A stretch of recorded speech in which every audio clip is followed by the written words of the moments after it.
Hello guys, Bori Shrani here at Restore Revive 360. Today I would like to walk you through a hip rehab flow or a recovery flow. You can do this before your training, after your training. The main point with this video is that we're going to cover like the front, the side, and the back of the hip, because sometimes people make that mistake that they only cover one structure that connects to the hip, whereas like treating all around the hip will be very important for IT band, runner's knee issues, any kind of like IT band tightness, hip pain, groin pulls. Like you want to cover everything around the hip to make sure that all of those muscles are balanced and well rounded. Okay, so we're going to start with the posterior side. We're going to start with glute max and the external rotators. You're going to need a foam roller, or you can do it on a ball also. Just watch out for your sciatic nerve. If the ball is too small, just don't spend too much time in the sciatic area, or if you feel any kind of like neurological symptoms, of course get off of it. So first we're going to start with your glute max. Basically what you're going to do is you're going to have to get on the foam roller, and you're just going to go roll back and forth. You can rotate your hip a little bit so you get the meaty part, not necessarily your tailbone. You want to roll the meat, not the bones, like so. If you want to get more into your external rotators, like your piriformis, sometimes that people can have trouble with, is that basically you're going to get into this figure 4 position, how you would actually stretch your external rotators, and you're just going to get on the roller like that. You can do this on a ball. Just watch out for those smaller muscles because there are intricate structures in there. So if you have any other symptoms, then just move a little bit away from it. Okay. Then the next very important structure is going to be the lateral hip. So these are the muscles that attach to your greater trochanter also. So the front hip bone that you can feel in the front for everybody, and then the side, the top, like if you push down from your side, and the first thing you're going to hit is the top of your hip bone.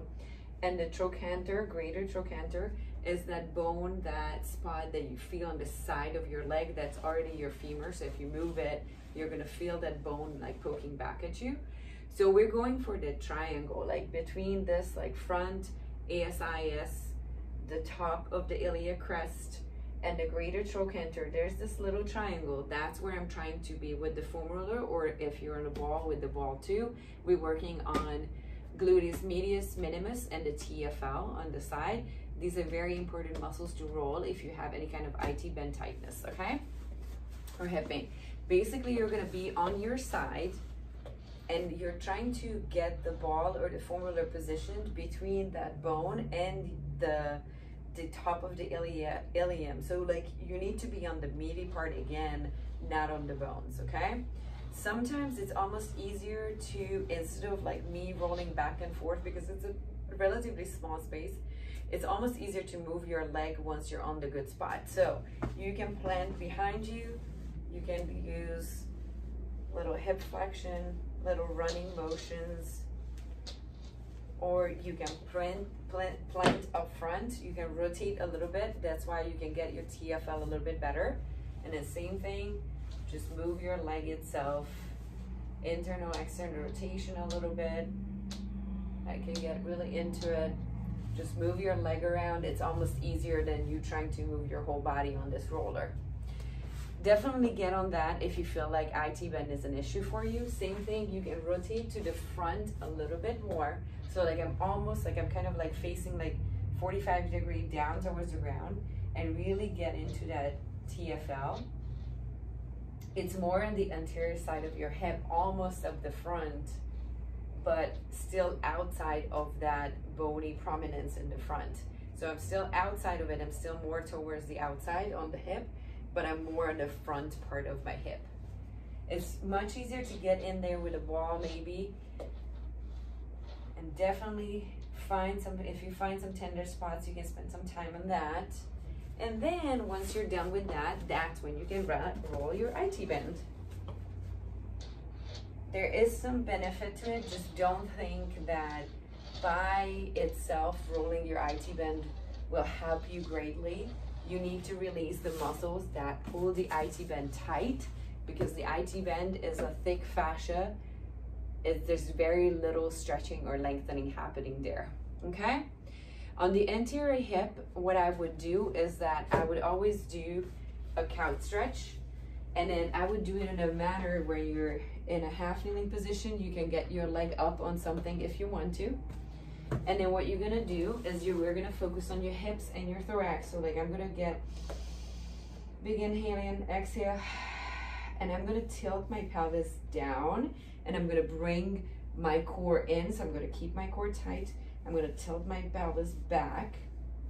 And like that, I'm already stretching quads a little bit. And you can still shift forward, but you need to keep your core tight. You need to keep your pelvis good, in a good alignment right under your thorax. Do not extend your lower back. This is not a couch stretch. You're not stretching really what you think you're stretching. You need to keep your pelvis tucked.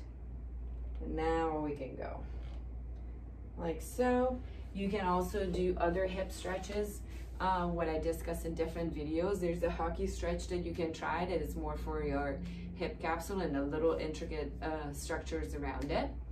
Then what we can do is like we can work manually on our TFLs and hip flexors. So the TFL is right here. Like if I find this bone, that's this front bone, and I'm gonna go a little bit to the outside of that, you can feel the TFL. And you would feel it with different movements. And what you can do is that bring up your leg, just casual like that, comfortable. I'm gonna hold pressure on one point and then straighten it all the way down and release. And you're gonna feel a little stretch. It's kind of like a pin and stretch techniques. You can do this on the ball also, or on the foam roller. Good. For the hip flexors, if you find this bone right up front, you're gonna go to the inside of it. I don't usually recommend doing hip flexor stuff at home because I don't believe that you need to put on a kettlebell on your stomach and try to push through everything that's in your abdominal cavity to find your hip flexors. That's not gonna be very helpful. If you feel like you need that, please go see a professional who can do it safely to you. Okay. At home, what I would only do is that once you find this bone, just fall to the inside of it. And I'm just gonna put like soft fingers. I'm not trying to like poke myself. It's more like the flatter surface of my fingers. And I'm just gonna get on the outside. Same thing, I have my legs like this, pulled up, casual and comfortable. And then once I hold pressure, I'm just gonna straighten them down slowly. With my fingers, I'm kind of pulling towards my head. So I'm applying a little pressure. And then pulling my fingers, pulling the tissues up a little bit. And just straightening my leg down that way. So that's a safe way to do it. You can also roll your quads on a foam roller or a ball. That is also helpful. Just make sure that you cover the whole muscle group. So we can do that. And that way we covered the back side, the lateral side, and an anterior side. On the inside, you can do the butterfly stretches that everybody knows. You can get on a roller. Generally, people don't necessarily need a lot of stretching in these structures. Butterfly stretch, just keep your body in a good position. Same thing if you want to roll your adductors. It's a little bit harder. You're gonna get on one knee, and then you're gonna align the foam roller with your torso basically, and put one leg on top of it. And you can be either on your knees or on your whole body. You can roll the whole length of the muscle that way.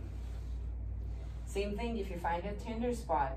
Maybe you can move around with it a little bit and then wait for it to go a little bit down. Anything like that. So this way you covered all sides of the hip, like all the muscles or most of the muscles that come from the leg to your hip. That would be very important for you to get a healthy hip, a healthy movement, healthy function in your joint and in your legs, knees, ankles. They're all connected. So you really want to make sure that you work everything around it. So try those ones. If you have more questions, I have more videos on my YouTube channel. So follow us or check us out online, restorerevive360.com. Thank you so much. Let me know.